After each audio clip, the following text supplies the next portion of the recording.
આવશે જોજો શું કહે છે સમજજો 864 છે એને શું કરવાની છે તમારે ગુણવાની છે નાનામાં નાની કઈ સંખ્યા વડે ગુણો તો પૂર્ણ વર્ગ સંખ્યા બને જોજો બે રીતના પ્રશ્ન આવશે એક ગુણાકારનો આવશે ને એક ભાગાકારનો આવશે તો તમારે શું કરવું ગમે ત્યારે આવો ગુણાકારનો અથવા તો ભાગાકારનો પ્રશ્ન બને તો તમારે શું કરવું સ્કૂલમાં આપણે જે ભણતા ને બસ એ રીત તમારે કરવાની ચાલુ કરવાની જોજો 864 છે બધાનું આ બાજુ ધ્યાન બગડાથી ચાલુ કરવાનું ચલો પહેલા 2 વડે ભાગાકાર કરીએ તો 432 જોજો પછી 2 વડે ભાગશું તો 216 બરાબર જોજો પછી 2 વડે ભાગશું તો 108 મારી થોડી ઝડપ છે એટલે હું ફટાફટ કરું છું 2 વડે ભાગશું તો 54 2 વડે ભાગશું તો 27 હવે બગડો પૂરો હવે તગડાની વારી આવશે જોજો તો 3 વડે ભાગશું તો 9 બરાબર હવે 3 વડે ભાગશું તો પાછા 3 ને 3 વડે ભાગશું તો 1 તો એનો મતલબ એવો થયો કે 864 એ ખરેખર શું છે તો 864 એ શું છે ખબર 2 ગુણ્યા 2 ગુણ્યા 2 ગુણ્યા 2 ગુણ્યા 2 2 કેટલી વાર આવે છે ખબર 2 વખત 5 વખત આવે છે અને 3 વખત આવે છે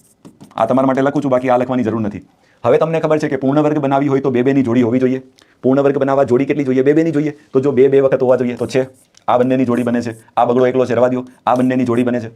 તો બિચારા એકલા કોણ વૈધા તો એકલો એક બગડો વૈધો છે ને એક તગડો વૈધો છે તો તમને શું કીધું છે કે આને કોના વડે ગુણો તો તમે મને કહો તો હવે આને આપણે કોના વડે ગુણી નાખીએ નાનામાં નાની સંખ્યા તો આખી પૂર્ણ વર્ગ બની જાય તો જો બગડો એક જ છે જો મારે એને પૂર્ણ વર્ગ બનાવવો હોય તો હજી એક બગડો જોઈએ એટલે એક બગડા વડે ગુણશું સમજો એ જ રીતે તગડો એકલો છે તો એને પૂર્ણ વર્ગ બનાવવો હોય તો હજી એક તગડો જોઈએ તો એને તગડા વડે પણ ગુણશું એટલે ખરેખર હું કેટલા વડે ગુણીશ ખબર આપેલી સંખ્યાને કેટલા વડે 6 વડે જો ગુણી નાખવામાં આવે તો સંખ્યા કેવી બની જાય પૂર્ણ વર્ગ બની જાય કારણ જો હવે આ બગડો અને બગડો ભેગા મળીને પૂર્ણ વર્ગ બનાવી દેશે હવે આ તગડો અને તગડો ભેગા મળીને પૂર્ણ વર્ગ બનાવી દેશે છે ને મસ્ત પ્રશ્ન છે બરાબર તો ધ્યાન રાખવું આ રીતના પ્રશ્ન ગમે ત્યારે આવે કઈ સંખ્યા વડે ગુણવાથી અથવા એવું પણ બની શકે ભાગવા વાળો પણ પ્રશ્ન પૂછી શકાય